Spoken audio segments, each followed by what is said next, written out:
This is Atomic Shinobi and today I'm going to narrate first part of what if the real Naruto was the only thing they feared most. If you enjoy this video, please like, share and subscribe to this channel. Now wasting no more time, let's start the story. He sensed it coming, the thunderous boom merely waiting to reverberate throughout the tiny concrete room and to reverberate in his ears.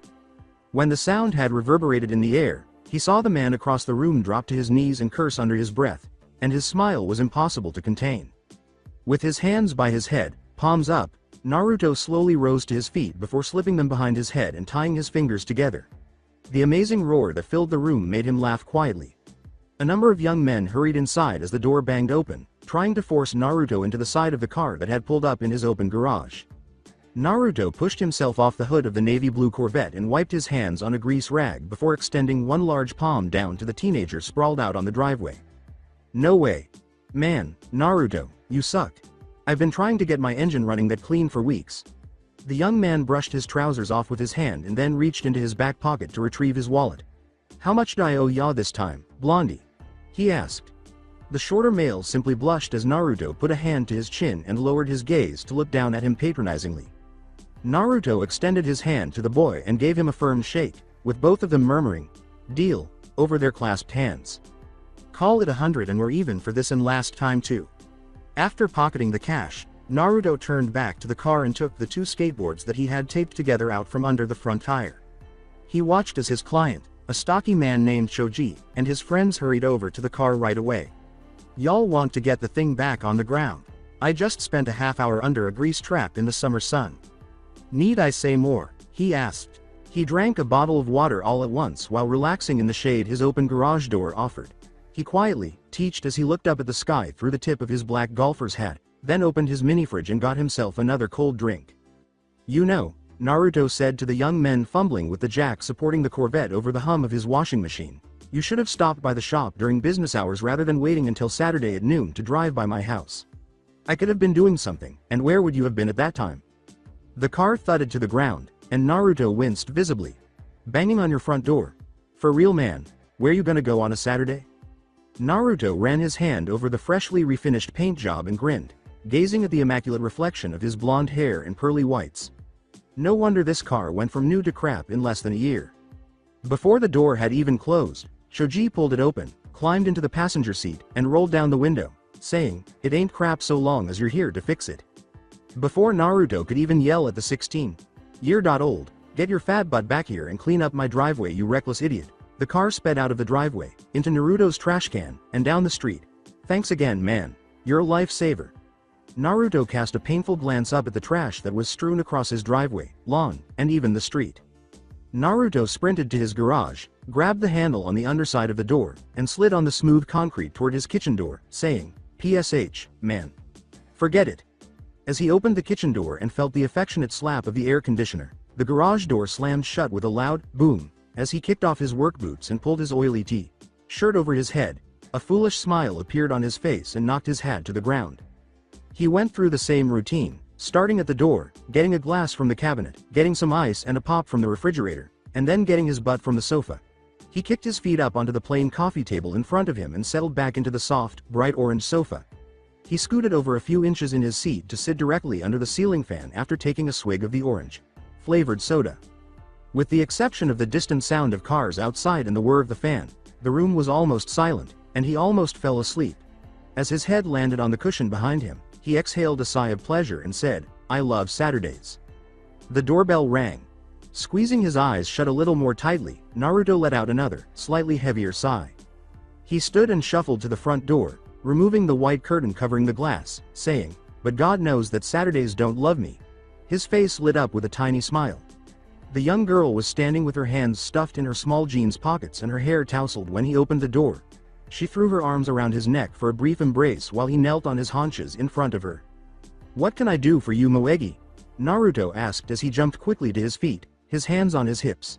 She simply put her weight on her left foot and put a finger to her lower lip to playfully make fun of his position. She took a moment to think, and Naruto began to slide the door shut slowly on his neighbor before she cried out in anger at his childishness. The 6-year-old yelled angrily, "Naru, no, you're not supposed to shut a door on a pretty woman. It's mean." Naruto gave her a radiant smile. Moegi spun around on her heel and jumped down his porch steps one big leap at a time after handing him a few letters and mumbling something that sounded like a very grudging, "You're welcome. Your mail got mixed up with ours again, Naru. Bye-bye." Naruto shot out a casual wave to the little girl before kicking the door closed with his heel. He placed the little pile of mail on the dresser next to his bed and crept down the hall. Before going to the shower, he took out a t-shirt and a pair of jeans that looked at least somewhat clean from his closet. Just looking at the weather update made him groan in dissatisfaction, and his phone bleeped as he passed. The shower door slammed shut, and the words, "It's gonna be hot as Satan's fire in the ring tonight." The short man yelled, "Menma, Menma," over the cacophonous clamor of the bar. He pushed his way through the crowd that was gathered around the mock boxing ring and almost did a double take. In an attempt to break up the devastating, bloody mess, he jumped onto the closest tabletop and dove into the ring. Menma stepped back and wiped some of his opponent's blood off on his shirt before laughing at the sight of the small bar owner that was doing his best to drag the unconscious man to the infirmary in the back room. In time to cries of, "Menma, Menma, Menma," Menma ascended onto the steel bars covered in rubber that encircled the ring and pumped his bloody fists in the air above the audience. God, he felt good. He roared to his audience after stepping down. His steel-toed boots clattered loudly on the small arena's stage as he stomped a foot for good measure. "Who's next? Huh? Who can take on the demon? Fox!" he exclaimed. As he waited for his last opponent of the evening to ascend onto the stage, he shifted his weight from heel to toe and held his hands behind his back. In a lunge toward the man, who must have been at least 6.5 feet tall and almost half as wide in the shoulders, Menma slid his left leg behind him. The smaller blonde leaned down on the tips of his fingers after turning his neck until it cracked. 3, 2, 1. The bell made a ringing sound. Menma charged at the giant carrot, jumped several feet ahead of the enormous man rushing at him, then threw his weight down to his feet and suddenly slid beneath his legs, catching him by the ankles and using his advantage momentum to pull him to the ground. He took hold of Yugo's right ankle, which the crowd had been passing him by, and twisted it up behind him until his foot was against his muscular back. Yugo's hip made a loud pop, and the giant let out a painful cry. Menma let out a loud laugh over the applauding audience before twisting the leg in his hands until the knee and ankle popped. Menma stepped back from Jugo and watched as the man rose to stand on his left foot, avoiding weight on his obviously dislocated leg. Menma allowed the man to rush him, slid his palms up onto Yugo's chest, grabbed the man's shirt, and ducked down to his haunches just before the impact. Menma rode out the flip with the larger man, curled into a tight ball, and waited until Jugo hit the ground with a painful-sounding thud. With his knees pressed against his shoulders, Menma placed his weight over his opponent's neck and tightened his fists around his shirt. Menma used his right hand to punch him once in the cheek. Menma laughed heartily as Jugo grunted in agony. He swung again, harder this time, and felt at least one bone shatter in Yugo's jaw. Blood dripped from the mammoth's mouths. This time, Menma targeted the nose, then the temple, then the eye, and so on, until he was attacking viciously without even aiming. The roar of the crowd drowned out Yugo's 3 taps of his hand on the ground. As Jugo left the ring, Menma stood, taking care to tread on his hand. From atop the room's drink bar, he let out a final cry of triumph and used his teeth to tear off his leather gloves. He bowed, leapt from the tall building, and slipped from the smoke-filled room into the well-lit corridor leading to his dressing room. The leather belt that was fastened around his abs was starting to chafe from perspiration, and his boots were making his steps heavy. With his name scrawled in Sharpie across the door, he flung it open and staggered into the room. A crazy grin appeared on his face as he kicked the door shut behind him. He removed his boots and walked slowly to the dressing room's cubicle with the small vanity. Unclipping the annoying belt from around his waist, he was able to get it off without getting cut by one of the leather's studded spikes. He untied the drawstring holding the loose-fitting, lightweight pants up above his hips and let them sag down, his orange boxers peeking out over the top. Menma waited a few seconds for the water to flow down through the pipes to his sink after flipping the handle up. He watched as the blood swirled down the drain while he washed his hands in the comparatively clean water. When all the red had gone from his sun-kissed skin, he turned off the sink and used the stained rag on the towel hanger to dry his hands. The bar owner jammed his way through the door, which had only opened about a foot before jamming, and exclaimed, "Menma, great job tonight, I really mean that. Just super, excellent job." Menma smeared the cotton ball across the black nail polish on his fingernails and grinned when the typically difficult material removed with ease. "At least I didn't kill anybody tonight. I suppose that good people are occasionally blessed." "Yes. Thank you very much. It's not like anybody missed the guy from last week, but if you'd kept on killing people, eventually someone important would end up finding out. What the heck do you think you're talking about? Menma gave the short man a look that made it obvious. What kind of important person comes down to an illegal brawl bar on a Saturday night? Well, we just don't know that, till we find out. Your paycheck is in the mail, probably got there this morning in fact. Yeah, I got it, just haven't gotten around to opening it yet. Alright then, kiddo. Shut off the lights when you're done. I don't want to have to pay for any more bills than I have to already. The stubby man sucked in his beer belly and shoved his way through the door before sliding it shut with a click. Menma crept to his sink and pushed the handle up until a trickle of water was barely coming out. He laughed as he tugged a shirt over his six-pack and removed his mask. In a matter of seconds, he slipped into his jeans, pushed his feet into his boots, and left the house while checking the weather forecast for tomorrow. After sneaking through his front door and carefully sliding it shut, Naruto collapsed over the soccer ball in front of the door in an unflattering heap. Naruto scooted up to his knees and picked up the size 3 soccer ball in the semi-darkness of his foyer, saying, "Sure, I can beat up a guy that eats steroids for breakfast, but look at the mighty Menma being brought down by a." He tossed it over the sofa in his living room and walked silently down the hall on the left to his room. He sat down on the bed and patted the clock on his bedside table, saying, 4 a.m., huh? A stack of envelopes and papers landed in a heap on the floor. Naruto got out of bed, gathered all the papers, and walked back around to the desk against the wall. Sundays don't like me either, do they? He asked. He slid into the seat of the wooden swivel chair that he had taken out from beneath the desk. Naruto immediately sorted the bills and other items he didn't want to read into one pile and the other items, such as his paycheck and a few letters, into another pile after spreading the mail out over the smooth surface. It went straight to the shredder next to his feet, along with the weekly letter from the local jail telling him how long he had been out and how long they would have to keep him informed about his progress. While driving back from the bar, Naruto hummed a random song he had heard on the radio while using a pair of broken scissors to open the first letter from his "I care enough to read this" pile. Eventually, he simply gave up on getting a nice, attractive cut and proceeded to tear off the entire front of the envelope. He unfolded the thick printer paper and pulled the letter out of its small, snug home inside its packaging. To the Uzumaki family in general, but Menma in particular. Naruto stopped.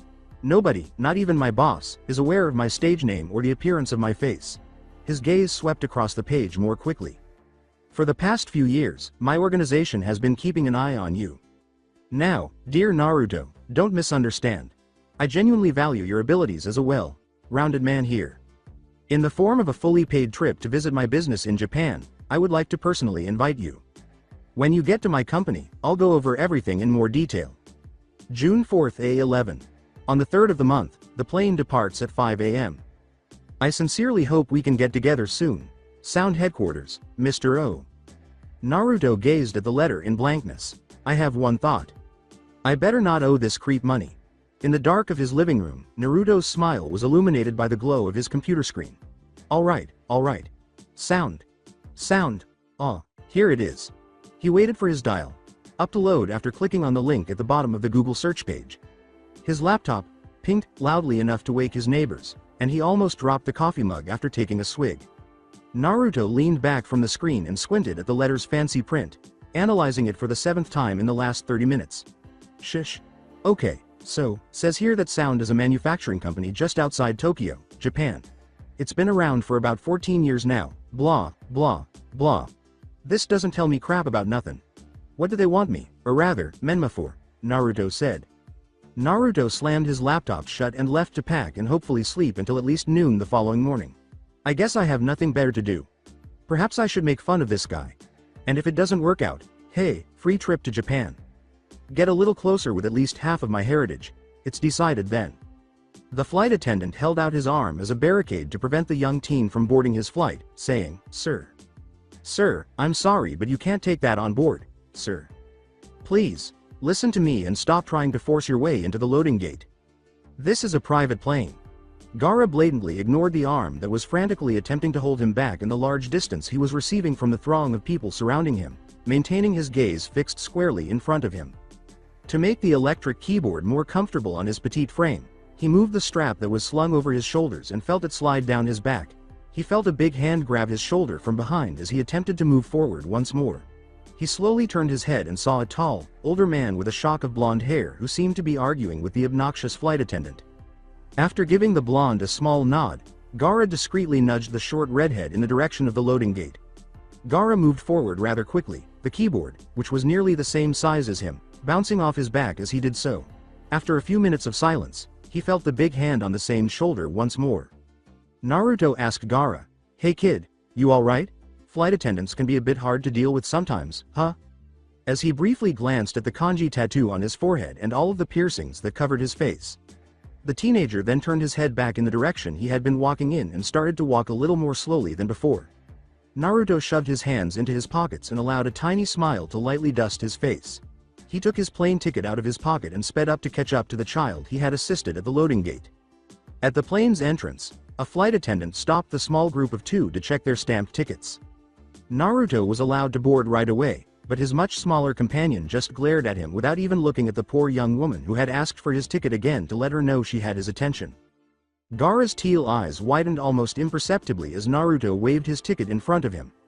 Then, he slowly pulled his hand out from inside his red pants pocket. He just raised the ticket in front of him and waited for the woman to give it back to him after he felt a slight tug on it. After putting the ticket in his pocket once more, he followed the blonde onto the sleek little plane. Naruto ducked to follow the teenager into the back of the aircraft after moving aside to let Gaara enter first. Naruto said, "You're lucky you're short, huh?" from behind him. The redhead didn't even stop walking until he suddenly stopped, turned to his right, dropped his keyboard lightly to the ground, and took a seat next to the window in the farthest seat in the back of the empty plane. After tossing his carry-on into the luggage carrier above his head, Naruto followed the odd child to the back and settled into the soft seat across from him.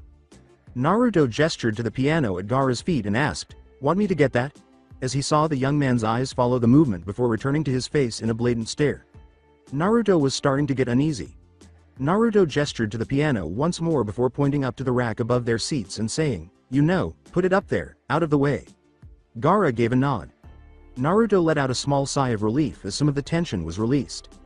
After resettling himself in his leather chair and fastening his seatbelt around his waist, Naruto waited for a few moments while Gaara appeared to follow suit. Then, he turned to gaze out the window and into the desert beyond. It was nearly melancholy. He turned back to face the child on the other side of him, who appeared to be ignoring him and had his eyes closed. This was his second stop on the journey, after which he was to remain on the aircraft when they landed in Scotland for a second pickup and a final stop in Tokyo. The flight was going to be lengthy. Pulling his gym shorts back down to his knees, Naruto crossed his legs in the seat and turned the air above his seat up. After untying and readying his high tops, he leaned back and gazed at the child seated across from him. When Naruto had been fidgeting, he had not seemed to have moved at all. After glancing at the child's attire, Naruto thought he was perspiring profusely. He was only wearing an orange tank top and some Nike shorts, and he had been in Cairo for perhaps an hour, sitting in the minuscule airport while he waited for his loading time. The heat had been killing him. Naruto had to acknowledge that he wouldn't mind owning the boy's combat boots, which laced up to just under his knees, and at least 6 layers of clothing, all black except for his red pants.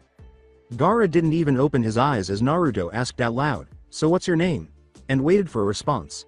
"How old are you?" he asked, but once more got no answer. Not even a flinch when asked, "Do you know what this sound company wants us for? Why are they interested in this child?" Naruto sat back in his seat as the plane's engine started and the flight attendant emerged from behind his silent companion's seat. "He's just a punk." When she abruptly shifted her weight onto his seat, Naruto noticed the boy jump a tiny bit and place his hand directly beneath hers above his head. If the blonde was right, he also noticed a tiny glint from inside his sleeve from something reflecting the sunlight from the window next to them. The child's revelation caused Naruto's eyes to widen in shock. He then turned to face the flight attendant, who appeared to be going over a list of flight procedures with the 2 passengers on board without realizing that she was in danger of dying or that neither of them was paying attention to anything she had to say. Slowly, Gaara lowered his hand from beneath the girl and slid the knife back into its concealed place in his sleeve. Naruto would never have realized the child had a weapon if he hadn't been watching for those precise movements. After the flight attendant departed, Naruto's heartbeat slowed slightly as he hurried swiftly to the front of the aircraft. What sort of child is this? His body was racing with adrenaline, and he felt jittery all of a sudden. Naruto looked around the back of his seat and asked, "Would you like to sit with the others?" He was shocked to see 3 young men boarding the aircraft, one of whom was nearly doubling over in the small cabin. After looking over the seats, the tall one let out a deep sigh and rushed to the back, where he sat on the opposite side of the separating lane. He folded the arm rest between 2 seats and then sprawled over them, his feet hanging over into the lane. The man's two friends trailed closely behind, choosing instead to sit next to the other travelers. As they gathered their things and took their seats, Naruto quickly looked at both of them, giving them a quick once over. A short brunette looked from Naruto to the child whose name Naruto still didn't know, shrugged, and then sat down next to the younger one and fastened his belt. His toes hardly touched the ground, and even if he stretched, his silent seat partner wouldn't be able to kick the dust on the ground. Naruto realized for a moment. Suddenly he wanted to laugh. The last newcomer to the party caught Naruto's attention, a man of average height with a peculiar hairstyle the color of ink and bright red contacts that instantly made him uneasy. Okay, really pretty, but with this guy on board, it seems like the air conditioning has suddenly gotten a little too much. The brunette abruptly said, "You guys talk right?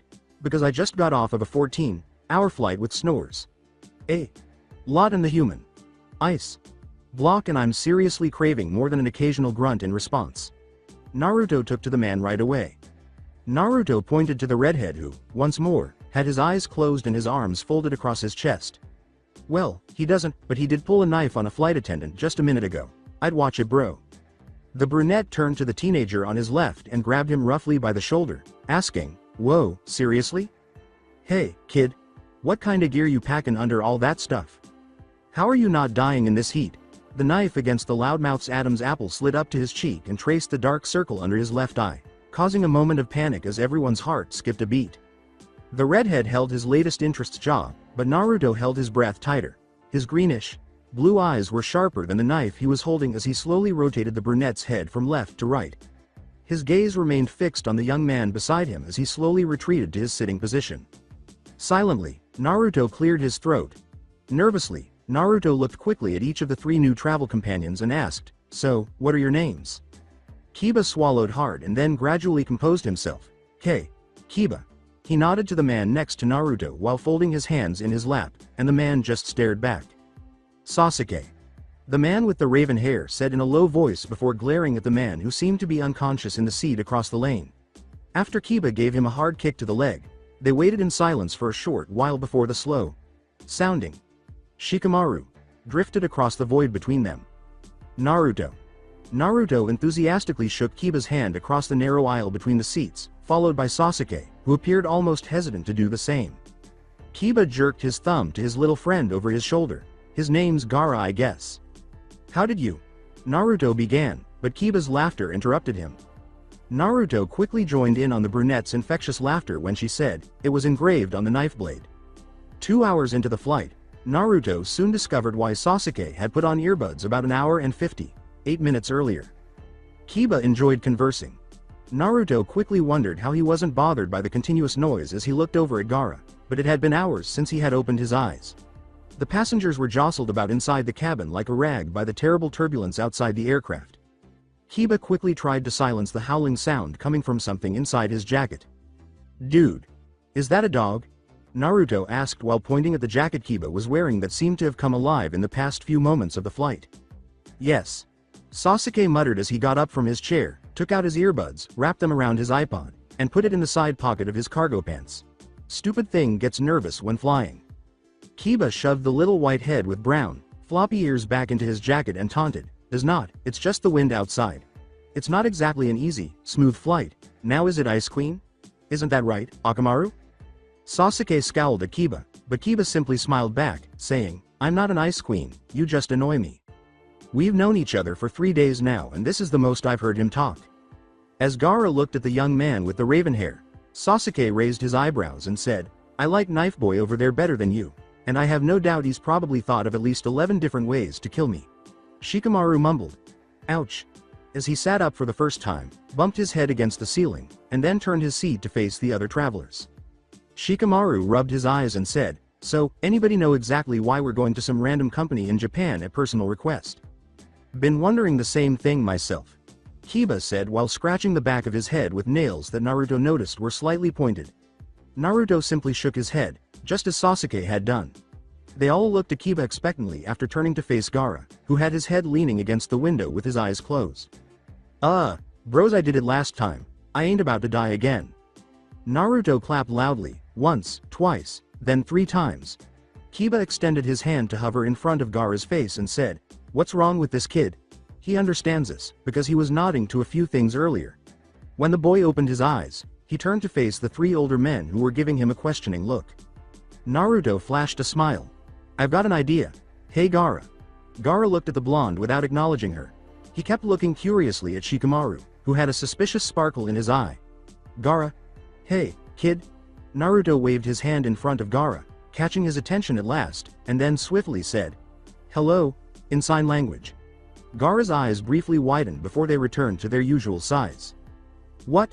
Gaara signed back with a fluid motion, a nearly imperceptible smile twitching at the corner of his lips. Naruto returned the favor with a magnificent, megawatt smile of his own. "About 11 years ago, I had to learn sign language because I had a foster brother who was deaf for a while. I apologize for any mistakes I may have made, but I'm a little rusty. Are you aware of the reason for our summons to Japan?" Naruto leaned forward a bit and rested his elbows on his knees, trying his best to read Gaara's response, which he quickly discovered was a long and confusing way of saying, "No," which was probably just meant to give him trouble. "Depending on what each of you is capable of, I suppose it might be for individual skills. But for the time being, keep that between us, and you can bring it up when we pick everyone up." Gaara's hands moved silently and fluidly through the air like a dance, but his visibly natural and almost angry expression detracted from the whole effect. Naruto merely gave Gaara's suggestion a nod. Shikamaru emphasized the last part of his statement with a broad yawn and an obvious attempt at stretching in the small space. "The kid's deaf, hey? How old is he?" Gaara was a little slow to respond this time, but Naruto swiftly signed the question to him. Behind the expressionless mask, Naruto could almost see the wheels turning in his mind as he considered telling him or not. The other men leaned slightly closer to the quiet exchange. 12. "Before you ask, my name is Gaara, as the dog breath here stated, and to answer duck. But over there are 17 ways, not 11, excluding hidden explosives." Beneath his shock, Naruto had the distinct urge to burst out laughing. 12. Gaara simply nodded in agreement. Before turning to face the other people in the room, Naruto sagged back in his chair and combed through his blonde hair. Naruto laughed out, 12. "And he's got bombs." Sasuke laughed. "Told you he was planning our deaths, he's just got that look to him." That made Kiba glare at Mr. Red Eyes. "And you don't Mr. Red Eyes? Red-eyed?" After a brief awkward pause, Shikamaru slumped back in his chair once more. "I'm 16, just saying to see if anybody cares." Sasuke let out a moan. "You two make me feel old, I'm 19. 18. The blonde grinned broadly as he did his best to sign what everyone was saying to Gaara. With the exception of the deaf passenger who opted to gaze blankly out the window, everyone stared at Kiba in disbelief as he mumbled out, 24, while he was frozen in shock. When the majority of the group started laughing, including a few chuckles from Sasuke, Kiba buried his face in his hands, swung his feet absently at the ground he could hardly reach, and sighed in embarrassment. Yeah. Make fun of the old, short guy. How tall is the midget, Blondie?" Gaara's impolite question nearly caused Naruto to fall out of his chair. Though he was at last talking, in a sense, the child clearly lacked manners. Naruto leaned on the armrest of his chair and told Kiba, "The kiddo here wants to know how tall you are." 5 feet 5 inches a quarter, 2. While Akamaru occasionally made distressed noises from inside his jacket, Kiba yelled from his seat and threw a fit. 5 feet 5 inches is his height. Gaara uttered what might have been a faint cough, but based on their brief acquaintance with the child, they all assumed it was a laugh. After Naruto informed Gaara of the message, Kiba yelled, "Well, how freaking tall are you?" Gaara simply gave him a menacing glare. Kiba looked expectantly at Naruto, who was grinning broadly. He said 5 feet 3 inches. "Hey, baby cakes, put that in your juice box and suck it." Before turning to face Kiba, Shikamaru swung up in his chair, bumped his head once more, and uttered a few small curses. "Dude, he's 12. I don't think I should tell him that, really." Kiba practically cowered in fear as Gaara smirked evilly at him, saying, "He might really throw you out the window with no regrets." Shikamaru said, "Well, if it's any consolation, I'm 6 feet 4. Shut it, Brainiac." Naruto's laughter echoed through the cabin, with Sasuke and Shikamaru laughing in unison while Gaara glared and unnerved Kiba. "Air travel sucks," he exclaimed, scrambling to his feet and flinging his hands above his head, scraping the ceiling with his fingertips. "Life hates me." The flight was going to be lengthy. Kiba looked at Sasuke and said, "Dude, doesn't that hurt?" "No, it looks so weird, because you're like digging around in there for it." "Okay, ew." "Well, Don't watch, you idiot. Naruto lowered the light above his makeshift bed and reclined his chair. After placing his contact case in the cup holder on his armrest and blinking a few times to get his eyesight back in order, Sasuke slapped Kiba's hand away from his contacts and added a glare for effect. When Kiba lunged for it and was immediately kicked in the jaw by Naruto, Gaara rolled his eyes. To emphasize his terrible joke, Naruto pointed his index finger down his throat and opened his mouth wide before collapsing face first on his seat. Sorry bro, reflex. Like gagging. When the blonde leapt so high that his head struck the roof, Kiba laughed and kicked his ass from the other side of the seat. For the first time during the flight, Gaara unbuckled his belt, got up from his seat, and lowered his keyboard before entering a room at the very rear of the aircraft. The flight attendant said, "Sir, I thought I told you that you couldn't take that on the..." The curtain rustled, and then the back cabin became eerily quiet. Kiba waved his hand dismissively in the air and turned back to his seat, saying, "PSSH, she was annoying anyway." He was spinning around like a child in a desk chair, his head on top of the back, his high dot-set ponytail slightly ruffled, when Shikamaru said, "I choose to believe he's in the bathroom doing naughty things with the flight attendant. Who's with me?" Gaara carefully closed the curtain behind him after squeezing it open just enough for him to pass through. There was no doubt that he had removed several layers. With his shirt made of knitted mesh and his pants tied tight on his hips, he crossed back to his seat. He had untied the laces and slipped his trousers into his boots, leaving them tucked loosely inside. He carried his keyboard on his back. Naruto asked him a question, but all he got in return was a blank stare, back to the even more silent type. Shikamaru halted his spinning to take his cell phone out of his pocket and play with it, saying, "I dunno, maybe the kid's just tired." Gaara leapt towards the rear of his chair and sank into it, tossing his keyboard onto the chair's armrests. As if he wanted to pinch Gaara's cheeks, Kiba said, "This guy's ripped for a little fella. Be glad that he can't hear us. I think you'd die first." Shikamaru looked at the redhead over the top of his iPhone screen and asked, "Can he seriously play that?" "Are you able to play?" Naruto asked Gaara in a series of fluid motions. An ancient Egyptian lullaby was Gaara's first choice for the evening, and his fingers moved over the keys like liquid. Gaara's eyes were fixed on the keys as he closely observed his fingers and mentally counted rhythms. The brief song ended, and Naruto closed his eyes and listened. "That's beautiful, man. Wish I could do something like that. I failed recorder class in elementary school." He glanced over at Shikamaru, Kiba, and Sasuke. "He can't hear this, guys. He's one of the best players I've heard." Gaara continued to play quietly, almost idly, as he gazed out the window to the darkness of the ground 10,000 feet below. "Yeah, well. He obviously enjoys playing since he carries that thing around with him. Guy must never have to do core training. Imagine how heavy it'd get just lugging it around. Well, we all know that Maestro over here likes knives and things that go boom, and if they brought in a kid that's this dangerous, I can only guess what the rest of you can do." Naruto dropped to his stomach and placed his head in his hands, staring at the men who were staring at him oddly. "Oh boy, story time," he exclaimed. "You go first, Shika." Anticipating Shikamaru, they all turned to enjoy Gaara's idly playing in the background. With a sigh, Shikamaru muttered, "So not worth my time," and then raised his cell phone to his face. His voice was dragging and slow as he counted down. He tapped his thumb on the screen and said, 3, 2, 1, go. The whole aircraft crashed. Somewhere over land, the engines failed, the lights went out, and the whole cabin fell freely. Shikamaru calmly observed his new friends panic, including Sasuke and Gaara, who appeared somewhat unwell and anxious. "Tap your button. Tap the button," cried Naruto, clinging to his chair's armrests to keep from flying out of it. As soon as Shikamaru tapped his screen once more, the plane leveled out and everyone began to breathe normally. With a sly smile, Shikamaru took out his laptop. "Give me 2 minutes." He continued to click on the minuscule computer, moving the mouse pointer around the screen every now and then. After precisely 47 seconds, he grinned with satisfaction and gestured toward the plane's window. "Watch." All of them gathered near the windows, gazing down at the pitch black earth beneath them. "What are we?" Kiba stopped talking when a structure that appeared to be a prison or a fortress below them burst into red lights, with incredibly weak sirens wafting up to the flyers. As Shikamaru hit the spacebar, his audience saw the ground turn dark once more.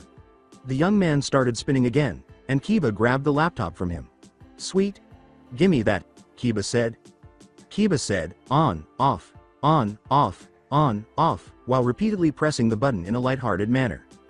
Kiba pouted when his toy was taken away, but Sasuke called him a fool the entire time as he withdrew it from his grasp and threw it back to Shikamaru. Alright, fine. Duck. Bud goes next. Naruto burst out laughing at Gaara's remark, which, based on the glare that could have caused Satan to change his mind and was directed at him, wasn't intended as a joke. Naruto waggled his eyebrows at Sasuke, who appeared offended by the remark about his hair. He says duck. Bud goes next. Naruto took a bag of peanuts out of his jacket pocket and made a valiant attempt to open them. Sasuke took Kiba by the chin and gazed into the older man's eyes, causing a slow smirk to appear on his face. It gives me less of a headache when I do it on stupid people, so Kiba look at me. Kiba fell from his chair to the aisle floor, motionless except for the occasional rise and fall of his chest, and said, "Play dead, doggy." With a single, soft clap of his hands, Sasuke asked, "You couldn't have done that several hours ago?" Kiba sat up abruptly and snorted, wiping the drool strand from his lower lip that had been spilling onto the floor. Naruto felt the peanut pack begin to slowly pull open as he bit into it and attempted to tear it. My turn. Kiba stood and stretched in the aisle, rubbing his eyes drowsily. Suddenly the bag ripped apart, releasing Naruto's peanuts. Using a gun he had hidden somewhere on his person, Kiba shot each one of them before they could even reach a certain height, leaving the four-person audience in awe. As the muted gunshots in the cabin subsided, he lowered the smoking gun, making hardly any noise at all. Kiba crossed his legs and collapsed into his chair. Naruto turned to Gaara, looking heartbroken, and said, "I wanted to eat those." "All right, kid, show us what you have." As he waited for his command to reach the others, Gaara stretched his arms and leaned back in his chair. "Tell Ponytail to kill the lights and nobody move a muscle." In a few seconds, the lights were out. In the dark, Gaara held up a tiny handheld remote control and depressed one button. Inside the plane, tiny red lights flashed from every nook and cranny before turning bright green. The air moved a little, and then the lights came back on. Gaara's smile became menacing. Every single person in the cabin except for himself was surrounded by senbon needles in an almost exact duplicate of their sitting positions. The weapons were taken from the seats in a matter of seconds. "I enjoy seeing them bleed." With his smile, the boy could have scared Dracula to death right now, but Naruto moved a little further away. Naruto leapt to his feet in the aisle and pulled Sasuke from his seat, saying, "I'm not translating that." "Alright, it's my turn." Naruto shifted his left leg behind him after balancing his weight on his toes. In a very convincing attack, Sasuke charged at Naruto and said, "Rush me." In a matter of seconds, Sasuke was on the ground, trying to tap out while in a camel clutch hold.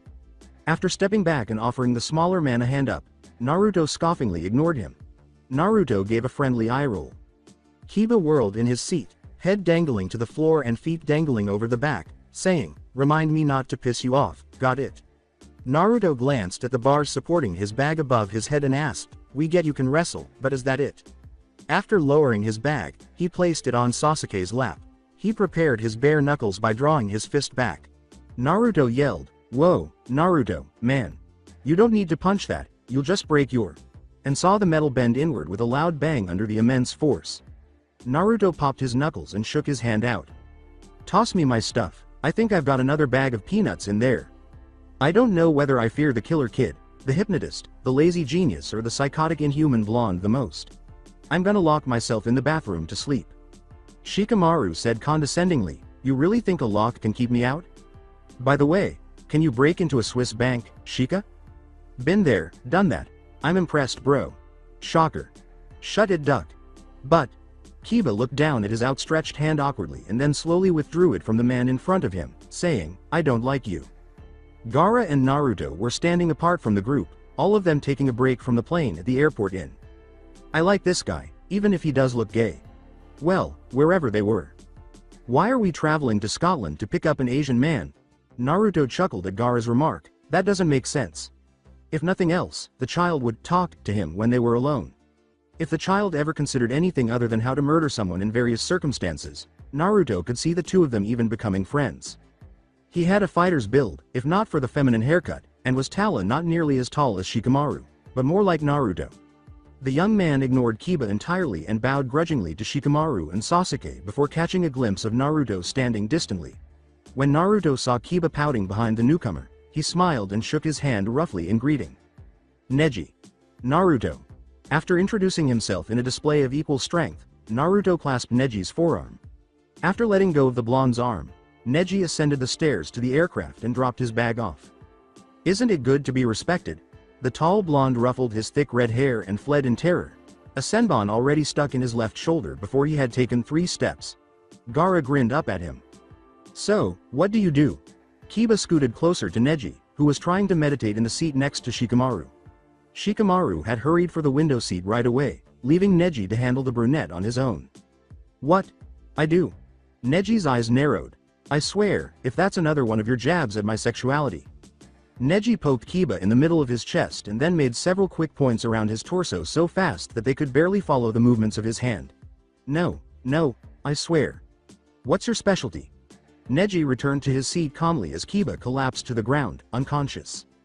Without looking up from his Angry Birds game, Shikamaru asked, "Gentle fist martial artist?" "HN." The halls echoed with screams, and every prisoner heard cries for God. The rattling of chains was definitely not her neighbor going to the bars to get his food, and she thinks the voice was that of her neighbor. Her eyebrows twitched uncontrollably as the sense of sweat and urine filled her nostrils. She had been feeling dizzy and unsteady all the time due to the offensive odor that had been clogging the air like fog for days. She would always rely on the man next door, even when she was called to relieve herself, but it appeared that her support had finally disappeared. The smell of soap pierced the sickening air as heavy footsteps marched down the corridor. The light from the doorway burned her retinas. In order to effectively block access to her personal space in the event that they chose to visit her cell, she closed her eyes, biting her already scabbed lip, and pulled her legs closer to her. She prayed under her breath as she scratched at the cross, which had been painted and partially peeled for a long time and was now covered in dust and dirt. Next door, there was a loud bang, then a thud, and finally the gate slammed. Once the footsteps had reverberated into the hall, the perfumed soap gave way to the sweet, metallic smell of blood, and then there was silence once more. Shutting her sparkling opalescent eyes, Hinata shuffled toward the bars, wiping away the dirt that covered her pale cheeks. She waited for anyone who was still alive to whistle back after whispering into the wretched prison. For a short while, there was silence while the other women in prison either awoke or just waited for it to be safe to reply. In a hypnotic song, one voice flawlessly blending with another, whistle after whistle reverberated softly in the stone corridor between the prisons arranged along the wall. Only the 5 voices that had been brought here were still alive, so Hinata counted each one as it rang until she reached 4, excluding herself. Hinata saw the young girl fall to the ground after escaping the bars that held her in the cell across from hers, and a shock of pink squeezed through the bars. The young girl helped drag the older blonde through the bars after picking herself up off the ground and running to the cell next to hers. When the light from the window at the end of the short hall burned her retinas, Hinata pushed herself into the corridor and covered her face. "Sakura, Ino!" she exclaimed. Ignoring the fact that her bare feet splashed through an unidentified liquid that in some places reached her ankles on the uneven floor with each step, she slipped through the pitch black darkness. When a hand touched her bare arm, she jumped, but she calmed down when she turned to face the brunette, who was doing everything she could to keep from falling to the ground. She smiled at her and kept using her arm to support herself. When the 4 of them gathered in the middle of the long room and grabbed onto each other's arms to keep themselves upright in the current, the sound of the water draining filled the quiet. "Where's Temari?" Sakura asked, tying back her pink hair with a piece of fabric that had been ripped from her shirt. The brunette on Hinata's left said softly, but loudly enough to be heard over the sound of rushing water, "She wasn't feeling well yesterday. She's probably asleep." Tenten ducked her head so that the matted brown waves that poured down her back would block the sun, and she blinked her brown eyes owlishly when a little more light suddenly filled the room. Hinata blinked the tears back behind the gate and stood firmly with the other girls in front of her, even though she wanted to break down the barrier and let them fall down her cheeks as she enjoyed the warm human touch of another's hand in hers. When they were expelled, Ino told them a little tale about her hometown, which she intended to revisit with them all. When everyone else had fallen silent, Hinata muttered another prayer. Before bowing their heads in reverence, everyone muttered a collective, "Amen. May someone find us soon, and keep us safe until we go." The lyrics were in a language they didn't understand, and a drunken song turned into a melody they had never heard before.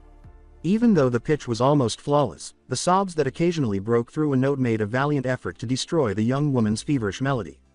On a silent count of 3, Ino, Sakura, Tenten, and Hinata turned to face one another in the shadows, let go of one another, and rushed back to their cells.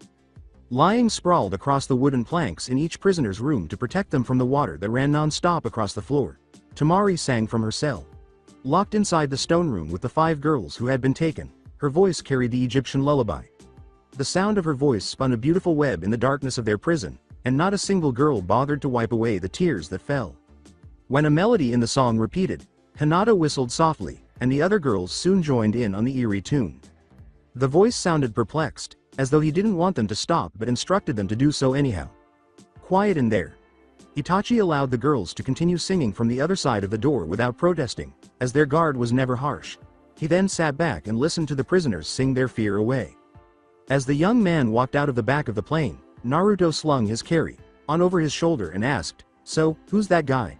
His sunglasses glinted uncannily as he turned to face the blonde. The brunette hurried out of the plane after putting his hands in the pockets on the back of his jeans. Kiba put his headphones in his bag and zipped Akamaru into his second carry on, leaving a small opening for the dog to breathe. "Who knows?" he asked. "I'd rather know how long he's been here, but we're not likely to find out. Why is everyone here a freak?" Ignoring the group of high school dressed girls who were following them, the two rowdy people headed to the unloading dock to meet the other passengers they had traveled with. After spilling his belongings on the floor, Naruto stretched his back and let out a pleasant moan when it exploded. "So, what's your name, Shades?" When Naruto realized he would not receive a more thorough response, he nodded. "Shino." Shino simply nodded and asked, "You know us, right? Alright then, saves us the effort of introduction. Before I make myself feel really stupid, I'm not the only one that sees the pack of little girls stalking us, right?" Shikamaru yawned loudly and leaned back against the scanner behind him, saying, "Nah, they've been following us since we got off the plane." Sasuke scowled at the tall teenager and turned when he heard a loud squeal coming from behind a row of chairs and someone speaking quickly in Japanese. "I guess we're popular here. That or the fact that we look like giants is freaking them out. Well, except for the kid, Shorty, McGee, and Red Eyes." When a taxi driver called for the group at the door, Sasuke quickly grabbed his bag from the luggage carrier and hurried after them, asking himself, "Should I be glad I don't speak Japanese?" Neji put Sasuke's bag in the incredibly big taxi, a yellow limo, so to speak, and closed the trunk. "Depends. Do you care about girls thinking about what they'd wish you'd do to them?" Neji asked. With a moan of annoyance at the cynical joke, Sasuke shoved Naruto into the taxi seat so he could enter. The men crammed into the car all froze, asking, "Hey, where's the kid?" Shikamaru sat up too quickly and bumped his head, saying, "Crap, don't tell me we lost him." For a moment, Sasuke, Kiba, Naruto, Shino, Shikamaru, and Neji gazed at one another. Neji shoved Naruto aside to give himself more space between the blonde and Sasuke while he was saying, "Why are we so worried about this? If he's here, I'm sure he can take care of himself." To avoid kicking the long-haired brunette across from him, Shikamaru tucked his legs as close to himself as he could, elbowing Kiba and Shino in the process. In case their driver could speak English, Kiba muttered, "He's a 12-year-old, he's deaf, and he's armed in a foreign country." Shikamaru stretched his neck to look up into the front seat, where the driver was babbling on to the little redhead in Japanese. The driver appeared too small to even ride in the front of the car, with his feet off the ground below him. It also looks like he called shotgun. Kiba scratched at the tattoos on his cheeks and said, "So not cool, kid." His words conveyed the sentiment that all of the older men in the car had been secretly harboring. The car stopped as the gate slid open after pulling up to it in front of a huge, industrial-looking building. Neji whistled as she looked out the window. Big place. Ignoring the three glares directed at him, Shikamaru placed his arms on top of the seat behind Kiba and Shino and absently kicked his feet up into Neji's lap, saying, "I wonder if this is where we're going to be staying. It looks like a factory." Kiba pointed to the man outside the building's grand entrance and said, "Creepy lawn gnome they got though." His long black hair reached the small of his back, surpassing even Neji's. Excessive amounts of black eyeliner and purple eyeshadow outlined his eerie green eyes. His usual business suit showed more of his almost sickly pale skin, with a few buttons undone on the front and a tie drooping loosely from his neck. When the car arrived, he swung his arms wide in greeting and grinned. The eerie man paid the driver when he got out of the car after it skidded to a stop at the end of the lengthy driveway. Before the man rushed over to them, his spine-chilling smile still on his face, the group piled out of the car and hastily unloaded their bags. His thick Japanese accent made some of his words sound odd to those who spoke English as their first language. "Welcome. I'm Orochimaru, the head of Sound Inc. It's an honor to have people as talented as you come at my request, and it pleases me that all of you accepted the invitation. Let's go inside to finish this, then. I'll have people come collect your belongings." Orochimaru led the men into the structure, straight through the factory section, and then back to what appeared to be a recently remodeled section. Orochimaru led them into an enormous office on the left side of the hallway and closed the door after them as they filed down the lengthy corridor. "Nice office, Mr. O." Kiba settled into the snakeskin couch against the wall, and shortly after, Gaara took a seat next to him and kicked his booted feet up onto a glass table that looked extremely expensive. Sasuke leaned against the office door and stared at the strange-looking man who was shuffled papers on his desk, asking, "Why are we here, Orochimaru?" He said, to be blunt, losing the humor in his voice. "You're all the best at what you do and willing to do anything, and I need you to do a few jobs for me." Naruto sat on the edge of a table with an old vase on it and folded his arms across his chest, saying, "We're here to be hired help." "No way." Orochimaru pressed a button on a remote control, and a screen slid down behind him. "No, of course not, Uzumaki-san. You won't be working for money, and the people you'll be taking out are all people that are trying to smuggle in on my business or destroy my company without getting caught by the law." A slideshow flickered to life on the screen as Sasuke struck the light next to the door. When Gaara glared at him, Kiba threw his arm over the back of the couch and slowly pulled it back. "Movie time, boys. Now, I've written most of this out on the screen for Sabaku-san, but if you would help me out, Uzumaki-san, and translate a few things for me." Sabaku? Oh, the kid. "Yeah, sure, but how'd you know I could?" Orochimaru paused until he had everyone's attention before continuing, saying, "I did my research on all of you, Uzumaki-san. I'd never hire some random thugs to protect my place of business. Now, down to business. I've paid for all of you to come out to Japan, and considering you were all over the world, it wasn't cheap." He clicked to the first slide on the screen, and the green light filled the room with a spooky glow. "Thank you. You all are incredible at what you do, and you're all driven by some sort of goal. I will be able to help you achieve these goals in exchange for your assistance." It appeared to be a business sales graph. Sound Inc. is one of the largest manufacturing companies in the world. We distribute different types of weapons all over the world, mainly supplying large militia services, and quite a few underground clients in countries like Russia and smaller countries in Asia. Lately, I've had a few other companies from these smaller countries try to sabotage my business and cause an incident. The screen changed to one of a mugshot picture of a man with piercings all over his face and hair dyed the same orange as Naruto's jeans, then to another of an albino man with eyes the color of Sasuke's contacts and white hair, and finally to a group photo of 3 people. One a man with green hair and incredibly tan skin on one half of his face, the other side as pale as the whites of his eyes from what looked like a burn. Another man that looked exactly like Gaara aside from the piercings and tattoo, and the third a man with a hood covering black hair and tattoos of what looked like stitches crossing scars all over his face, his eyes an incredible shade of green. These are the people trying to get me to shut down and start a war between Japan and several other countries in the Eastern Hemisphere at the same time. They want to get rid of the competition and then supply the war themselves from their smaller businesses through underground weapon dealers. I want to hire you all out to form a team to attack these companies when they strike, and destroy their businesses permanently in a way that appears to be an accident to keep myself from legal action. In turn, I will offer you protection from the law while you are here, since most of you are on the run or being watched by the government currently. After my company is safe, you will get your reward and I'll return you home safely." Neji crossed his arms over his chest and balled his fists, saying, "You said you know what our goals are. How are you going to help each of us get what we want?" The snake in front of him was smiling, and he narrowed his pale blue eyes. He looked at Sasuke and Neji and said, "Oh, well, either a lead that will take you to what you want." His artificial eyes looked at Naruto and Kiba and said, "Or maybe some information about a few things from the past that may have ruined you." When Naruto delivered the message, Gaara gave the man a scowl and said, "Where somebody important is, perhaps." When Shino gave an almost imperceptible nod, Orochimaru grinned and leaned back in his chair, saying, "Or maybe just payment for those of you who want to be here." Shikamaru's eyes glowed with curiosity. Kiba scooted to the edge of the couch and rested his elbows on his knees, gazing at everyone he had met only days before. "I'm in. If this guy's protecting me from the law for the time being, I can actually stay in one place for a while." With a small dip of his head, Shino nodded in agreement. Shikamaru crossed his long legs in front of him and leaned back in the armchair, the front 2 legs rising off the floor. "It does sound like a good idea. We do a few jobs, avoid a war, and get paid to do it. I've been looking for a good mental exercise for a while anyway." Neji and Sasuke both nodded at the same time, but they were still deep in contemplation. Naruto thought about the offer while closing his eyes. He was aware that the government was observing him and monitoring everything he did. The reason for this is that he lost it a long time ago. He still didn't know what had caused his alternate personality and extraordinary strength to manifest, but this man he had never met had the potential to explain to him exactly what would happen if he simply performed a few nefarious tasks. That is why he is the way he is now. Naruto turned to face Gaara, who was the last to respond, and asked if he was interested. "I'll do it." Orochimaru and the rest of the new team turned to him with anticipation. "Aren't I here?"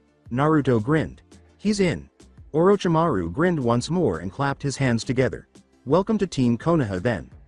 Naruto tossed his bag onto the top bunk of one of the room's double beds and swung himself up onto the ladder's rungs, saying, "This place is cooler than I'd been expecting, despite the gay welcoming committee. Creepy. Maru seems right up your alley though, red eyes." After checking the mattress, he effortlessly climbed onto the bed, almost hitting his head on the ceiling. Sasuke rolled into the bunk beneath Naruto and sat down, laying his bag gently next to him and unfolding a few personal belongings from inside. "I don't roll that way, idiot." When Kiba's cough broke the pregnant silence, he took his phone out of his back pocket and placed it on the stark white pillow sheet. He was instantly surprised by all of the disbelieving looks from the other men in the room. "What?" he spluttered indignantly. "It's true," he said before gathering himself and snarling at his obnoxious new roommates. Naruto laughed to himself. "Hey, must be asexual." After a brief pause, the blonde brushed the awkward situation aside and swung his feet over the metal bars surrounding his new bed. Every time he shifted his feet against the ladder, his rubber soles made a soft squeak. While waiting for the other new acquaintances to finish unpacking, he took his iPhone out of his orange skinny jeans pocket and played around with the Paint app. "Oh heck no, pretty boy. I call top bunk," Kiba said, turning Neji to face him as he dragged him down from the third bunk bed's ladder. The shorter brunette stepped into the much larger man's personal space and gave him a jab in the chest. Kiba fisted the collar of Neji's tight fitting beige polo shirt while standing on his tiptoes. Neji brushed Kiba off of him and turned back to the ladder, but the other brunette pulled him back around. "I don't see any problem with it." With a sigh, Neji irritatedly pinched the bridge of his nose. "Fine. Tell me why you want it, and maybe I'll consent." Before returning his focus to the attractive man, Kiba rocked back on the balls of his feet and unzipped his jacket. "Well, first off, I like to sleep in a place where I'd have an advantage as a sniper." Neji nodded sympathetically at the explanation. He pointed to the wall where the wide windows ran along the upper end of the wall above a large window seat that was elevated above the ground on a concrete step, saying, "Second, Akamaru has to sleep with a window view or else he howls all night." Neji regarded the panting puppy with contempt, preparing to toss it out the window if it ever woke him up. "And seeing as he's small, I don't think he'd be able to get up there easily." With his brown boot squeaking when he placed it on the bottom rung, Neji reached his arm above his head and wrapped his long fingers around the third rung from the top. "I see. Is that all?" Neji asked. The taller man turned his back and scampered up the ladder as quickly as he could, slipping through Neji's fingers when the long-haired man attempted to pull him off the bed. "Well, yeah." He jerked Neji off the ladder. "There is also no freaking way I'm sleeping underneath someone that looks as gay as you." "Nice one," Naruto exclaimed, his eyes still fixed on his phone screen as he pumped his fist into the air. From his bunk, Sasuke grunted his agreement, relieved that the sexuality jokes had at last shifted the focus of the torture. Shikamaru, who had been sleeping through the situation, was startled awake when Neji kicked the bedpost behind him, his face turning a bright shade of red with rage. The tall genius quickly sat up and struck the metal bars above his head with his forehead. He rubbed the area that was bruised and gave Neji a fierce look, accusing him of being responsible for any potential IQ points that might have been lost due to the impact. Angrily, Neji tossed his bag onto the room's only bed and sat down on it, crossing his legs in a meditative pose. Shino slid the hood back off his bushy brown hair and shoved his sunglasses up his nose, asking, "Why must we all share the same quarters?" Under Kiba, who hung his head over the edge to smile at the eerie young man, he took a seat on the bunk. Relieved that they were long enough and that his feet wouldn't be hanging off the end while he slept, Shikamaru leaned back on his bed and rubbed the edge of his brow. Who knows? The bunk above Shikamaru's head moved as the redhead above him moved around. Convenience probably. We're a bunch of criminals, so it was most likely easier to keep us under surveillance like this. Looking across the room, Gaara saw Naruto in the top bunk of the bed against the wall opposite the one he was leaning against, and Kiba in the bed a few feet away. With a loud exhale, the young man folded his arms across his chest and began searching through his small bag for a few items. At the foot of his bed, on top of the carefully folded comforter that matched the ones on all the other beds in the room, lay his keyboard. After everyone had moved into their new living spaces, some people were unwinding while others were occupied with electronics or personal belongings, and the room abruptly became quiet. Naruto gave a loud yawn. With his heavy boots thudding loudly on the floor, Gaara slid down the ladder of his bed, slinging his small backpack over his shoulder. He tied a chain necklace with two odd-looking charms around his neck and clipped the shoulder bag across his mesh-clad chest. He padded past the tiny living area and kitchenette on his way to the door and into the tiny foyer of the apartment-like room. Disregarding any safer path, Naruto leapt from his bunk and rushed after their youngest member, Kiba, who followed shortly after. "Where are you, kid?" Gaara swung the heavy metal door inward with ease, the hinges groaning loudly under its weight. On the way in, I noticed a gym. After closing the door behind him and leaving the older men in the room, the redhead tampered with some of the piercings in his ears. "I'm going to find it." His knee-high lace-up leather boots brushed the tops of his black shorts as they swished around his knees. Held up by an adjustable cloth belt, his mesh shirt was tucked into the waistband of the loose-fitting shorts. His heavy boots dragged a little on the thin carpet that ran through the center of the corridor like a table runner, and his footsteps were loud in the spacious hall. As he walked, his necklace swayed along his collarbone, at times gliding icily against his toned chest. The simple-looking hearing aids dangling from the thick chain weighed a lot around his neck, but he had become used to the comfortable weight. When Gaara saw all the other guys following him, he waited at the end of the hall with his rough-skinned hands in the pockets of his black cargo shorts. When the indolent teenager looked at him, his teal eyes met Shikamaru's, and when the tall male spoke to the blonde on his left out of the corner of his lips, the red-head narrowed his eyes. "When someone mentions me as if I'm unaware of it, I detest it."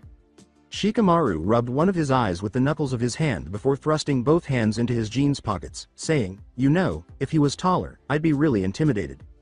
Naruto walked up to the impatiently waiting preteen, unbuttoned his shirt, slung it over his shoulder, and ran a hand through his blonde hair, saying, "I'm intimidated anyway. 12 years old, armed, and scary as Saturn.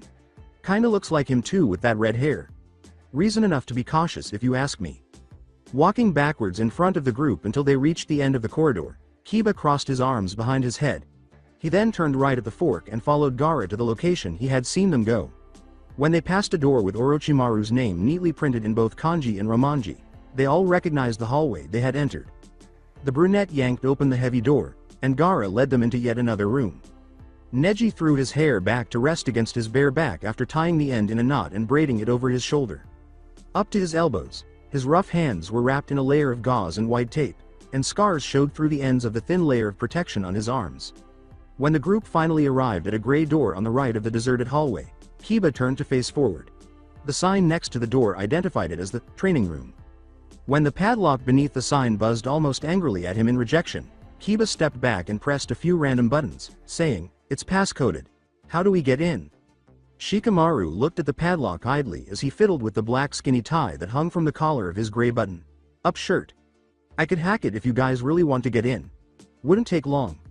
Neji used his shoulder to push the slender man aside before bringing his fist back behind him and slipping into a straightforward stance. He swung out precisely, slamming his knuckles into the tiny machine while his hair blew behind him.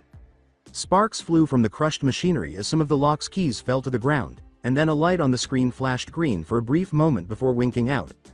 The door swung inward as the internal latch clicked. Neji moved aside and motioned for them to come in, happy that his effort had really worked. Before moving to a few chairs in the room's corner and settling into the most comfortable-looking one, Shikamaru ran a hand along a couple of the treadmills arranged against the walls. "I wonder how much of this guy's stuff we can break without getting charged." Kiba's voice boomed through the room. "Why'd you come if you aren't going to do anything?" When the drink machine ate his dollar, Sasuke walked over to the bench press in the center of the room and sat on the seat, gazing at the slothful genius. Shikamaru smiled languidly when his coke finally slid into the machine's slot. "Exercise isn't really my thing. I just figured I'd come along to get a bit of a layout for the place, but once we got here, I realized that I really don't have the energy to walk around this entire factory. It's huge." He took a swig from the plastic bottle while leaning back in his chair. Naruto saw Sasuke place the right weights on the bar and lean back on the seat, saying, "Makes sense to me." After putting the small towel around his neck on one of the treadmills, Kiba hung it on the handle. Slicking his shaggy bangs back and clipping them out of his face, the little man removed his black tank top from over his head and threw it to the floor. Shikamaru took another sip of his carbonated drink and took out his phone, browsing through a few programs while muttering to himself, I suppose I could do my kind of exercise if it'd make you feel better about me not doing anything. The whole wall of windows facing what appeared to be an inner courtyard let in natural light, and the clanging of metal was a loud sound in the large, open space. As Shikamaru's eyes met Kiba's over the edge of his cell phone screen, a slightly crooked smirk appeared on his face.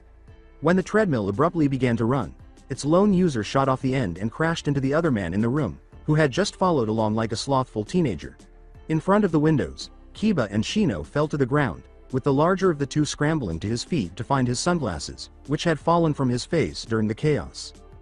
During his brief pauses from his laughter, Naruto yelled, "You know, Shika. You've got a really good sense of humor for such a smart person. Usually, y'all are a bunch of stiffs." Sasuke sat up to join his blonde companion, putting the equipment back in its proper place. Kiba stood up and jerked his neck, his pointed teeth showing between his lips. "I'm going to kill you one day, Nara. I swear it." Shino moved to where Shikamaru was leaning against the treadmill, which was still running at maximum speed, and put his sunglasses back on the bridge of his nose. In an almost imperceptible pout, he stuck his bottom lip out and punched the tall man in the side.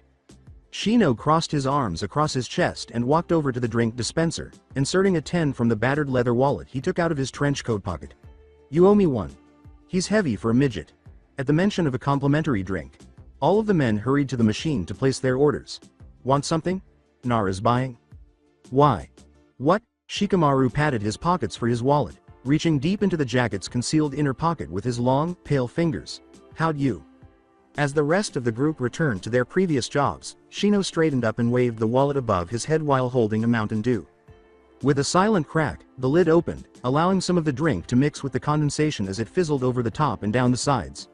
Shino threw back the now empty wallet to its owner, who awkwardly caught it. Shikamaru kicked his feet up on the coffee table in front of him and settled into the chair next to Shino. The only sounds in the room were the clanging of metal, the treadmill's conveyor belt dragging, and the occasional beep from the screen that ticked like a metronome.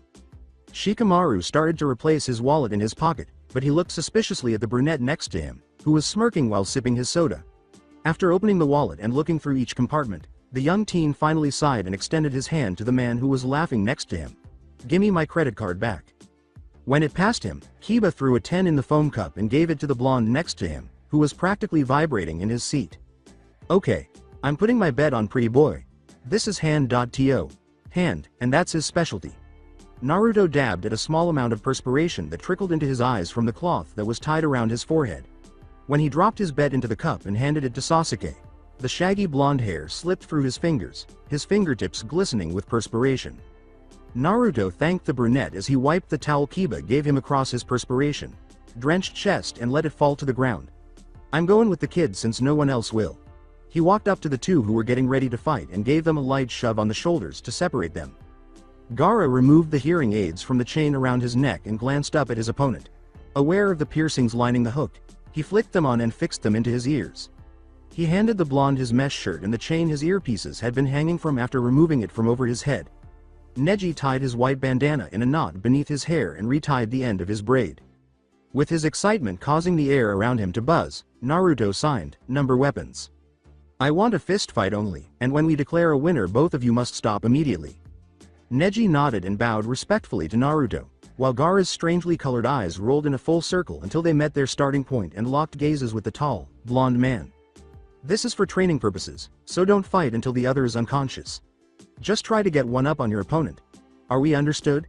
Neji said. Naruto let out a sigh, but a faint, almost weary smile appeared on his face. "Take on the role." Gaara's eyes narrowed before he rolled them again, but the redhead spread his legs shoulder width apart and locked his fingers behind his head. Slowly patting down each leg, Naruto began at the pockets at the redhead's sides while standing behind the little preteen. Naruto took a bigger knife from his shorts waistband and a smaller dagger from one pocket. As each older man's jaws dropped as weapon after weapon was removed from the young man's person, Gaara sighed and hung his head with his chin against his wiry chest and his arms still behind his head. With a grimace, Naruto kicked the little pile away from the two fighters, to the side of the clearing in the courtyard. With a small smirk, Gaara cracked his neck and shoulder with his hands that were lowered from behind his head. Neji looked directly at the smirking teenager and grew to his full height, towering over his opponent. "I'm unarmed. I don't really use weapons." Naruto gave Neji a nod. With his hand over his mouth to prevent Gaara from reading his lips, Kiba turned to Shikamaru and asked, "Do you think those things do anything since he can't hear?" Once Naruto began reviewing a set of rules, the two turned their attention away from the discussion among the three in the center of the grassy clearing. Shikamaru concluded just as Naruto ran over to where the group of men had set up a small seating area and skidded to a stop in front of his seat.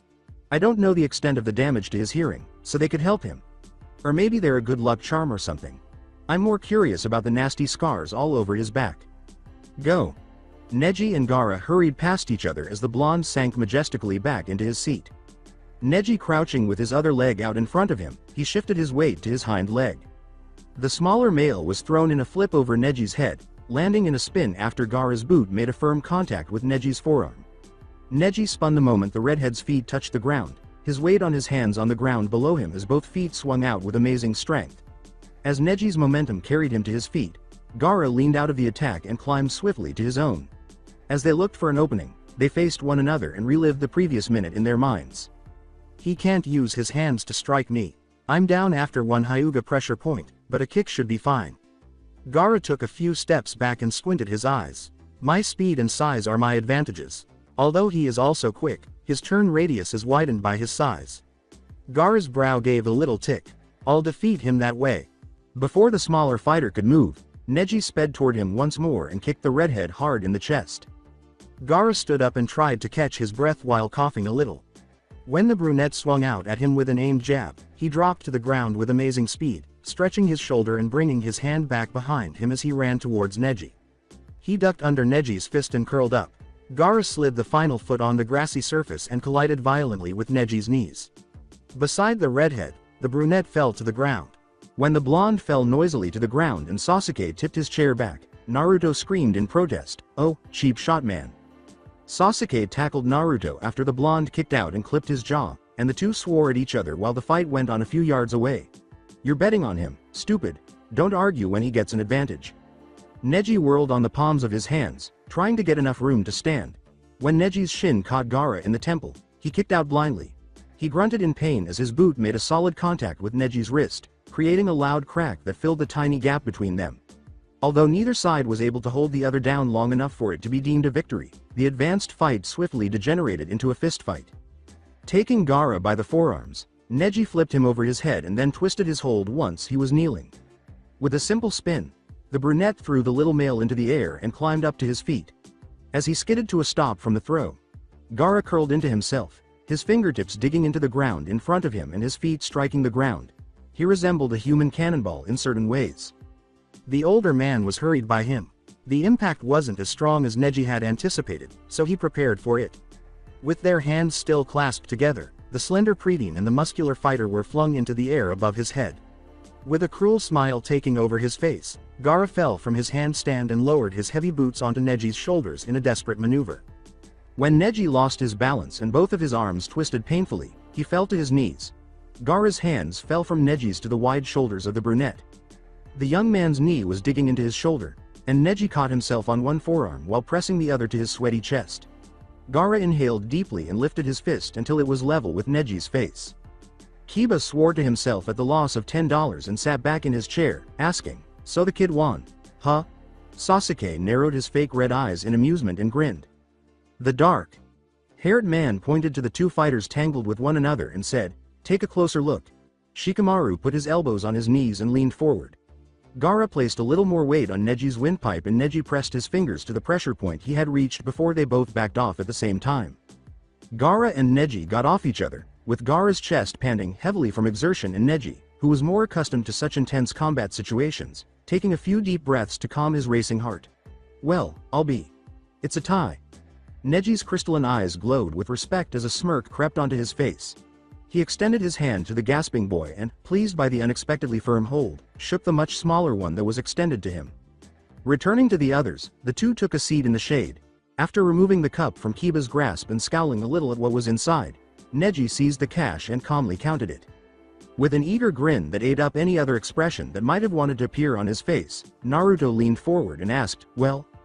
Neji looked at the little redhead, who was twirling a pocket knife he had taken from his confiscated pile between his fingers. "He's agile and fast, but his attacks don't really hold much power because of his size. That's probably why he uses weapons." Neji recoiled in a grimace as he saw the hint of teeth showing between his upturned lips and the insane expression in his green blue eyes. After saving the fight video, Shikamaru turned off his phone's camera and jotted down some notes from the battle in his notebook, saying, "That or he's just screwed up." When Sasuke said, "You're a professional fighter, right Hyuga?" the brunette nodded his head. "In a sense.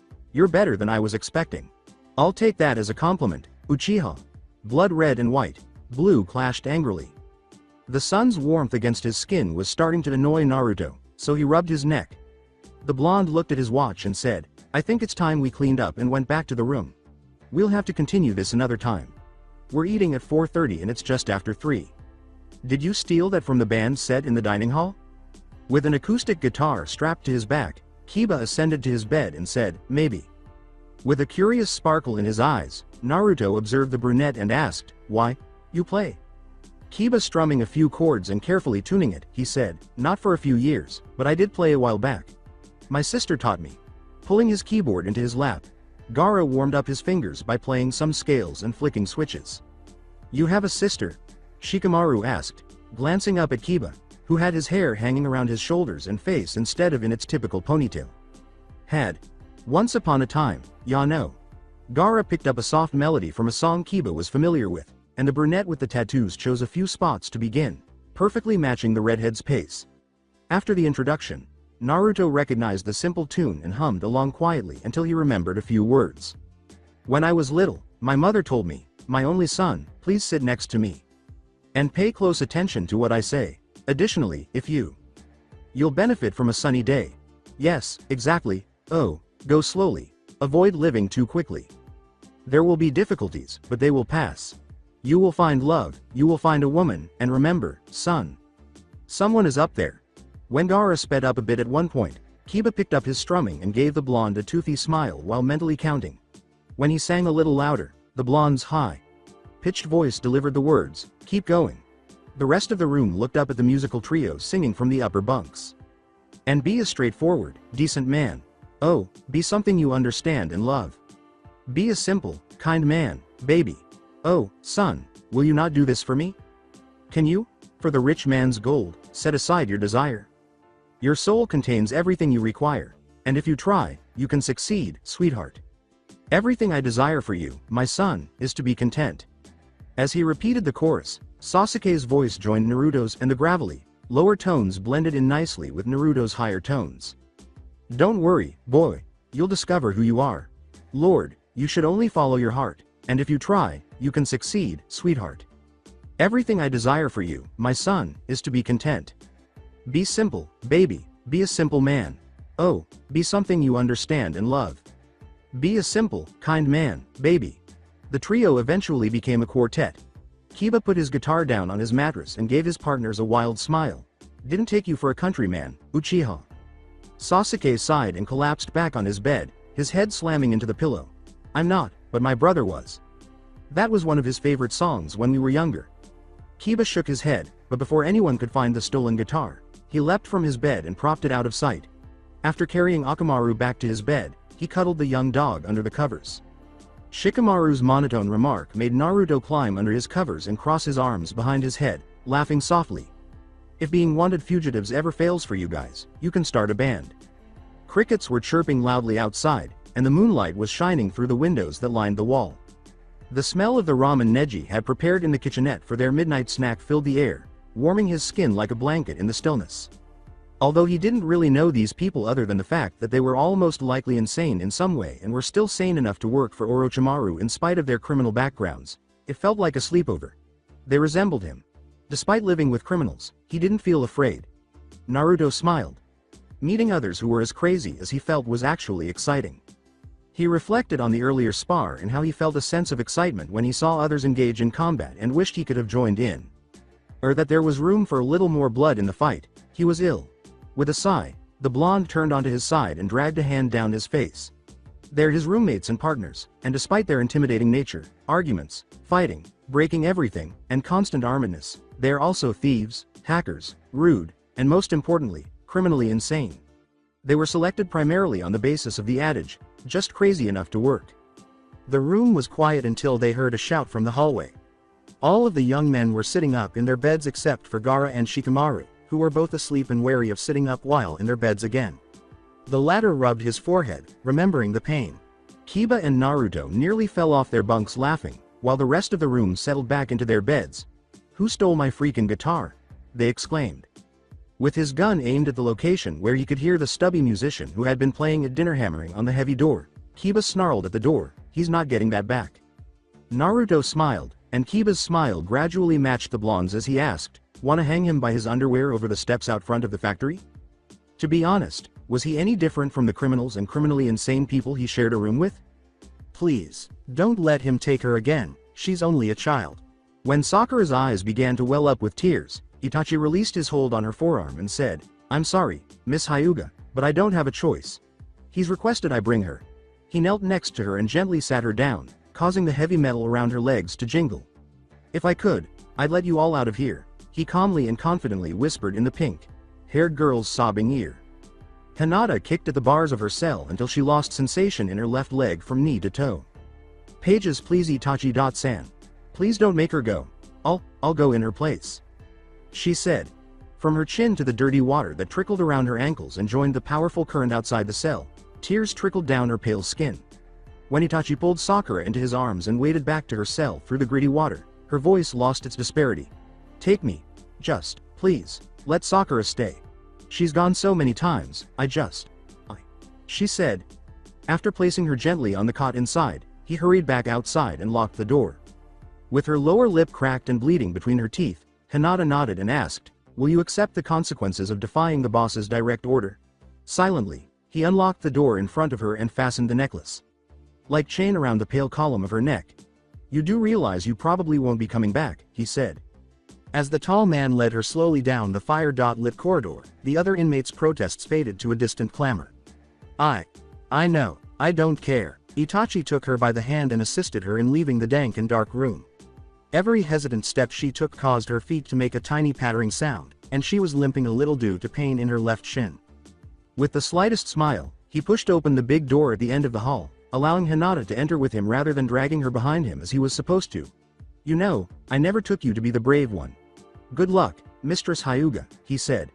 Itachi's obvious regard for her or the fact that she had just entered the first room with electric lighting in months caused Hinata to feel tears prickle behind her eyes, but she couldn't tell. The man in front of her grinned, and Hinata suppressed a grimace at the disagreeable sight of his two thin lips and slightly crooked teeth spread in the ugliest expression she had ever seen. "Uchiha, what is this?" I specifically asked for the young one. Pale eyes saw the veins straining in the raven's neck as he gritted his teeth, literally fighting with himself not to spit out the last words. "Sir," Itachi said, kneeling down and pulling Hinata down beside him with the chain locked around her neck in his hand. "She is extremely ill, and I didn't want for you to have any problems while you were enjoying yourself. This one volunteered herself." Itachi dropped the chain in his hand and stood, bowing deeply at the waist before retreating from the room. "I see, thank you for your consideration. I suppose she'll do for now, you may be excused." Hinata waited to lift her face off the hard stone floor she had been flung onto until the door had clicked shut behind her. With her head down and her knees resting, she waited anxiously for the grotesque man's slow, approaching footsteps. "Sir." She put her hands flat on the chilly floor in front of her and lowered her head even more. Her chin was grabbed by strong fingers, forcing her to look into his narrow eyes. "You know, I'm very upset that the young one is unavailable at the moment. This will be the last time I get to play with you now, seeing as how I've promised my favorite woman to my business partner as part of a negotiation. I was going to send the pink girl since she's not quite the beauty the rest of you are. It's a shame, really." Hinata struggled to keep her voice clear as she asked, "How can I be of service tonight, master?" He sat on the ground in front of her and made her sit next to him, saying, "You can do everything I say, or be responsible for the death of every one of your friends, including the young one you sacrificed yourself for." He placed his clammy hands at the dip of her back over the thin cotton of her shirt and said, "I have a little job for you, darling." His repulsive touch sent a chill up her spine, and his grotesque smile reappeared. The burn of the bile rising in her throat made her eyes prickle, and she said, I'll do anything for you, master. You don't know anything, you don't know me, and you don't remember what happened. Understand?" he said, his breath hot in the air beside her. What do you mean he shouted, no questions. So loudly that her ears rang. When she whimpered in agony, he smiled slyly and dug his nails into her waist. Her shoulders trembled as she sobbed in private, biting her lip until it began to bleed again. "Just do as I say, and you'll understand soon enough, Princess Hyuga." The strong man threw her to the stone floor, and she hit the hard ground with a loud crack of her right arm. "Good. I knew you were at least somewhat intelligent, Uchiha." From the other side of the door, Itachi's hushed voice said, "Yes sir. Take her to the loading docks and get her to the meeting point as soon as possible. Hidan's going to want some time alone with her before they get there." Itachi felt his shoulders drop slightly as he said, "Yes sir." He opened the door and met the eyes of the girl, who was curled up in a ball on the floor and sobbing silently. "This is crazy." Another gust of wind blew Naruto across the building's glass wall like a spider on silk thread, skidding several feet to his right with only his hands and feet to support him. His equipment belt scraped against the windows. His shaggy blonde hair was trying its hardest to hide how far up he was from the ground below as he looked down. "What I wouldn't give to be Spider-Man right now." Naruto quickly slammed his hand back onto the glass after pressing the button on the front of his chest with his forearm. Just as he was sliding the final few feet to his destination across the cold window glass in front of him, a shock of electricity rolled down his arms to the sticky sensors in his gloves, increasing the strength. Despite his high-tech equipment, he pressed his body as close to the building as he could when a second, stronger gust threatened to knock him down from the 147th floor of the AKA Inc. headquarters. His fingers went numb almost immediately after being bared due to the cold of the high altitude and the low-lying clouds, so he used his teeth to tear one glove off his hand. With trembling fingers, Naruto pressed the intercom button on his earpiece and yelled so that his voice could be heard over the roar of the wind coming from the speakers. He counted from left to right, satisfied when he reached the location he had been told to go to. "I'm in place, I think." His blue eyes swept across the row of windows he was clinging to desperately by the tech in his boots and glove, the other pressed between his chest and the smooth surface in front of him. He was aware that he would have a ridiculous windburn in the morning due to the goggles pressing against his cheeks. Shikamaru's voice crackled over the line, surprisingly clear considering the distance between the receivers. "You idiot, you forgot your GPS down here. Did you seriously count each floor as you passed it?" Naruto said, "Heh, yeah. I even lost count a few times. I prefer low tech Shika."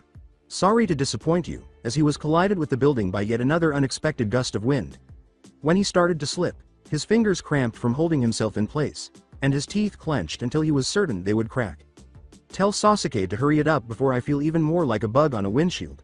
It's as windy as hell is hot up here and I'd rather not fall 1,000 feet to my death before I've finished my bucket list." "I can hear you, you idiot. I'm doing my best, but there's a guard just outside of the room you're hovering around. Just shoot their sorry butts so you can get me in there. I can't believe I let you talk me into trading jobs with you Uchiha." Sasuke disconnected Naruto's earpiece and brought his weapon's scope to his red eyes, causing the automatic targeting to connect with the man's pulse point in front of the door he needed access to. "Shut it, Naruto, before I let you hang out there for the rest of the mission." After Shikamaru had relayed the information through the speaker in his ear, Sasuke looked up at the camera mounted on the corridor wall and shook his head rigidly. "Lower the power on your weapon to 0.34% of total power and it'll be just enough to stun him for 23 seconds without leaving enough of an impact for him to remember afterwards. You'll only have that long to get in." The camera twitched in response. Sasuke muttered, "I've got a better idea. I just need to wait for the guard change," his voice sounding even more husky than usual due to the bad connection. The connection clicked off quietly in Sasuke's ear, and the black-haired man turned Naruto's line back on, flinching when the noisy blonde's voice launched into an annoying tirade. "Okay, you know what to do once you've entered, and make the knucklehead keep it quiet. I'm going to check in on Kiba and Shino. It's so troublesome not being able to talk to you all at once, but we got all this tech from Orochimaru and only one transmitter. What an idiot." Sasuke sensed that a headache was approaching. With his eyes fixed on his watch, the red-eyed man turned the gun's dial and pointed the barrel at the man at the end of the hallway so that when the next guard entered, the gun would shift gears silently. Sasuke heard the elevator down the hall ding as the next watch entered, and the heavy guard eventually left his post when the second hand clicked halfway around the face. He had one chance. With his hunting boots' toes clacking loudly on the white tile floor, he emerged from the corner he had been hiding behind and entered the middle of the hallway. "Why? Who the heck are you? You don't have clearance to." Red eyes met chocolate brown irises, and Sasuke slowly clapped his hands together while observing the guard's eyes haze over. "Freeze. You are under my control for the next 2 minutes, and at the end of this time period you will fall unconscious and remember nothing of our encounter when you awaken exactly 1 minute later." He spoke slowly and reassuringly, It's good to see you again, my friend. Now, why don't you let me into the room right there as you promised? Sasuke followed him down the hall, his gun aimed at the elevators the guard had just left. Of course. I suppose I just forgot you'd be coming tonight. Let's going. The blonde man said, clutching the key ring at his hip with limp fingers. Here. You go. Sasuke said, looking over his shoulder as he heard the lock behind him click open and keys jingle. The wires that ran up to his ear crackled softly as Sasuke flicked the button that was taped to his throat. You've got the cameras all throughout this floor, right Shikamaru? Sasuke frowned as the lens above his head zoomed in and out, narrowing his eyes and saying, duh. He knew Shikamaru was making fun of him. Just do your job, Nara, because if you screw up we'll all die. This was your plan anyway. As soon as Naruto's voice reached the speakers, the microphone squealed, quit trying to be cool and get in here already, Uchiha. Sasuke was either forced to tear the communicator from his ear or go deaf from the volume of the sound. Before he collapsed to the ground in a lifeless heap of flesh and bones, he witnessed the hypnotized man in front of him flinch, awareness momentarily flickering in his eyes. Would you shut it, you screw up? You just nearly got me killed? I've been freezing my... Sasuke put his fingers on the unconscious man's arm and pressed the microphone's dial, effectively cutting off the blonde. Sasuke complained to himself, thanks to the idiot, I'll have to do it the hard way, as he lifted the bigger man off the ground and onto his limp legs, his own muscles tensing under the guard's weight. Sasuke looked at his watch, the next guard change was in a minute. Using his thumb and forefinger, Sasuke opened the man's eyelids and kept his gaze level with the scanner next to the door. He waited for it to beep and heard the loud thunk coming from inside the metal door. Sasuke cursed to himself as the elevator door down the hall dinged as it ascended to the 147th floor. As he started to regain consciousness, he leaned the guard against the wall and rushed into the room, closing the door behind him as quickly as he could without slamming it, the dull click of the lock clicking into place.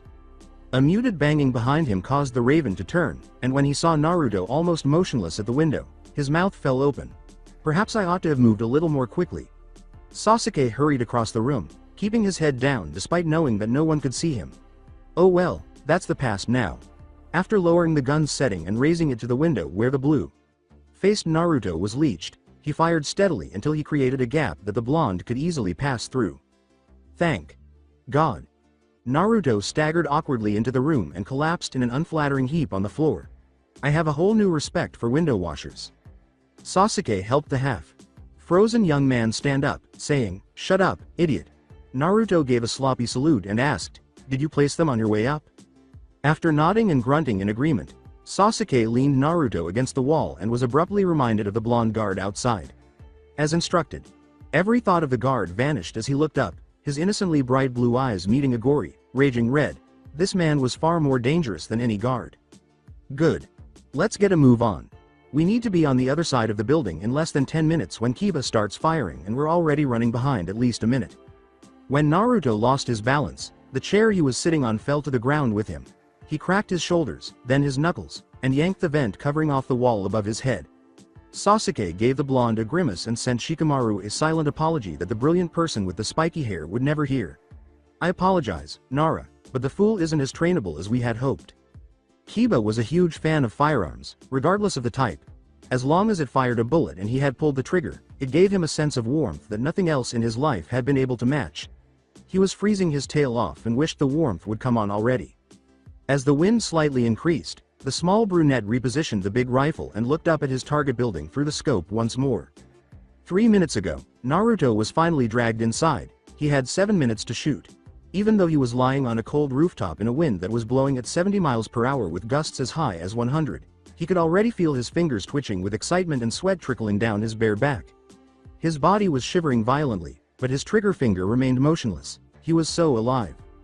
This was the kind of moment he truly lived for. He simply knew in his heart that he was destined to be a sniper on these types of assignments and that he was born to be one. Shooting was much more exciting this way, and he had never been much for the goody-2 shoes kind of gunmanship.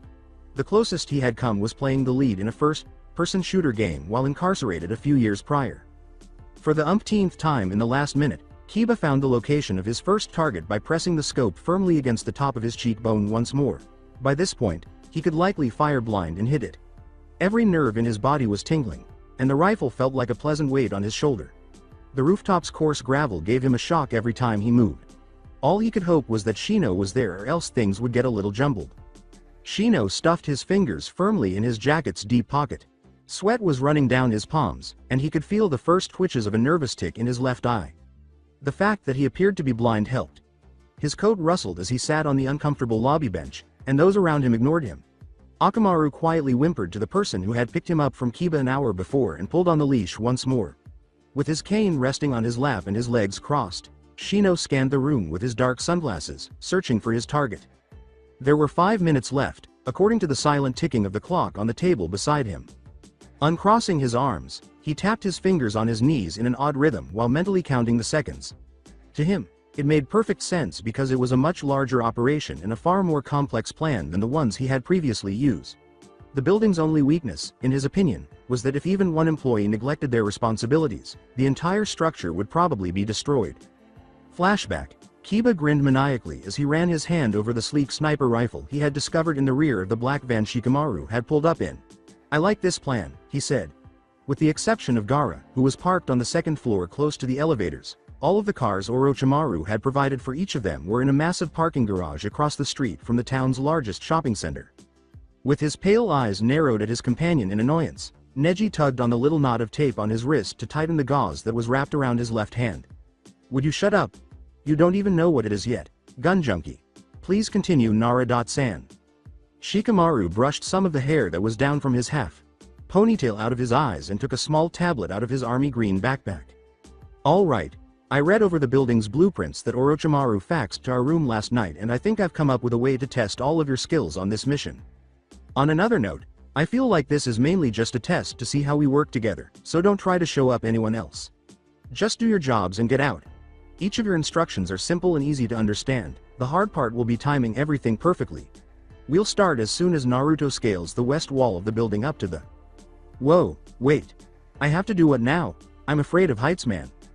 With his arms folded and his eyes squeezed shut, Naruto sat back down on the hood of his car and said, "Get over it. You're the only one of us that's got the proper endurance and strength to be able to physically climb that high and still keep going for a while afterwards.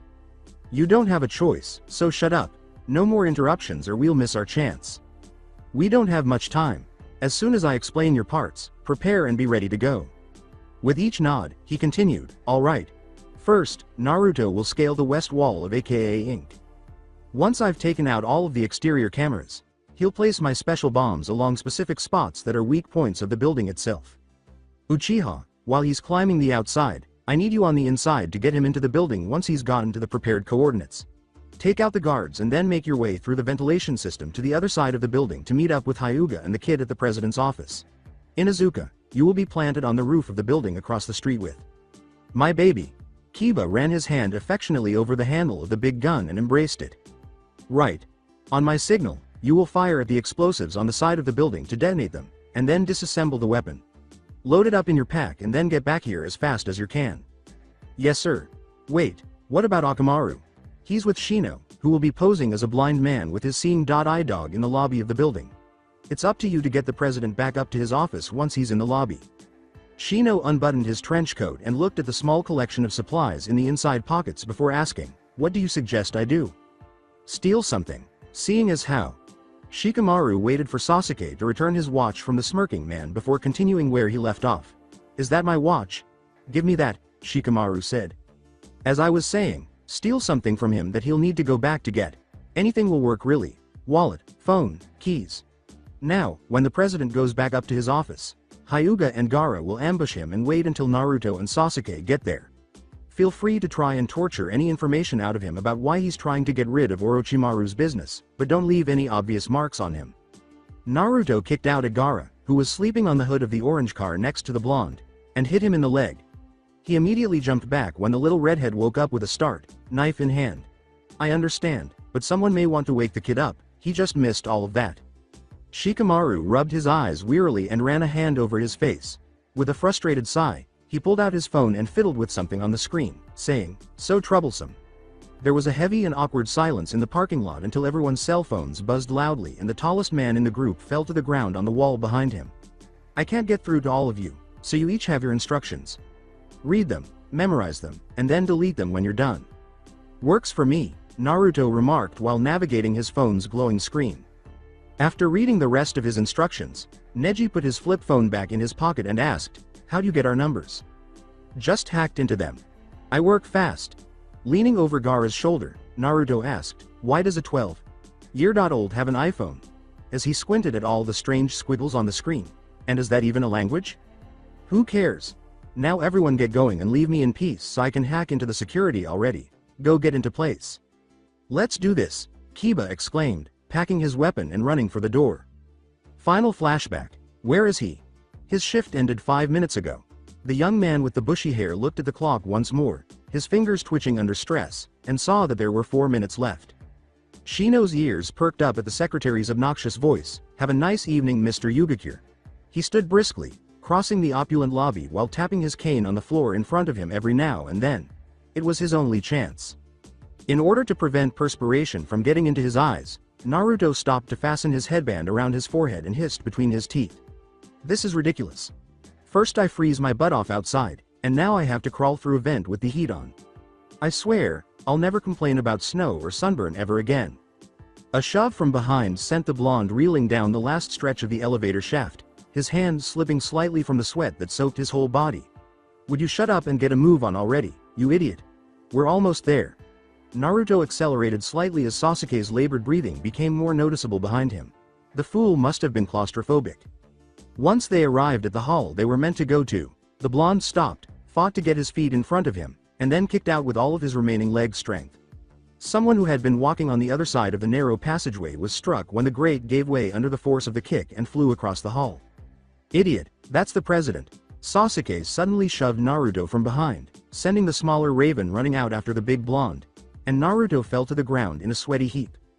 Neji's pale eyes widened as he hurried around the corner a few steps down the hall to see the unconscious man next to Sasuke's feet. After a few moments, Gaara walked out while using his phone.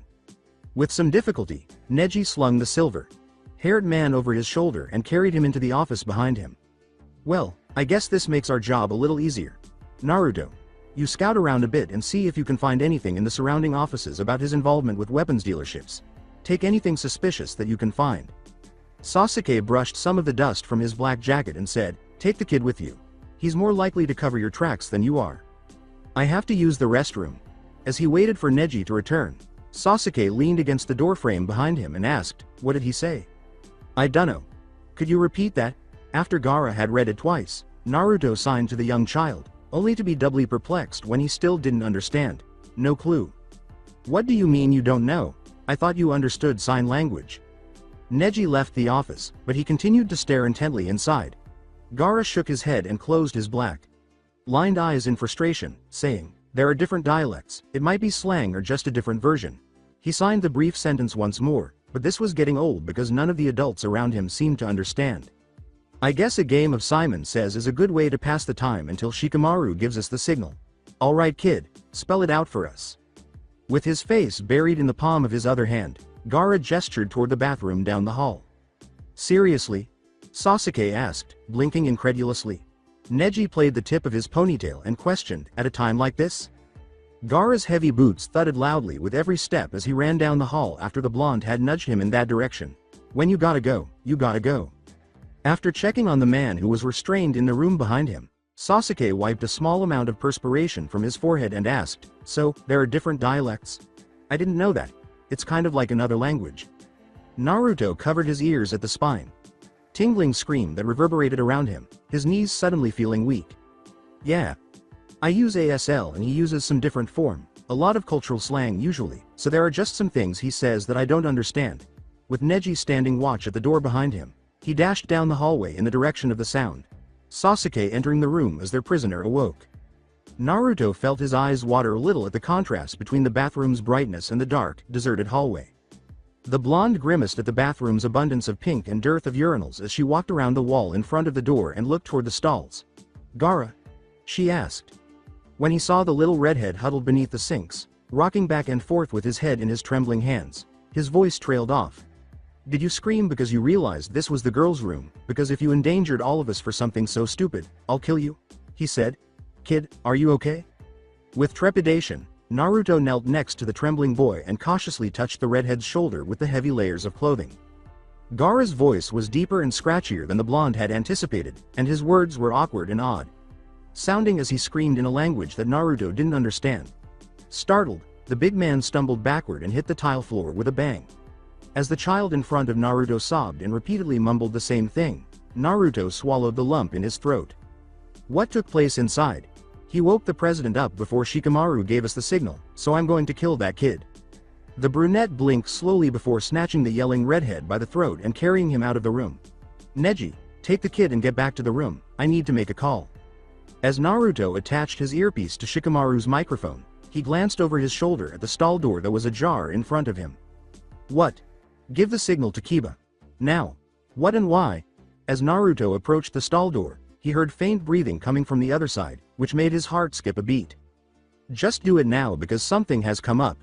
Just as Shikamaru cut the line with a grunt of rage, he used the tips of his fingers to push the light metal door open, saying, Shio should be in place already. After he had finally opened the door as far as it would go, the smell of blood hit his nostrils, and when azure eyes met the most exquisite white, blue gaze he had ever seen, he felt bile rise to his throat at the state of the injured woman they were attached to. Help. That's it for today. I hope you guys enjoyed this great story. See you in the next one.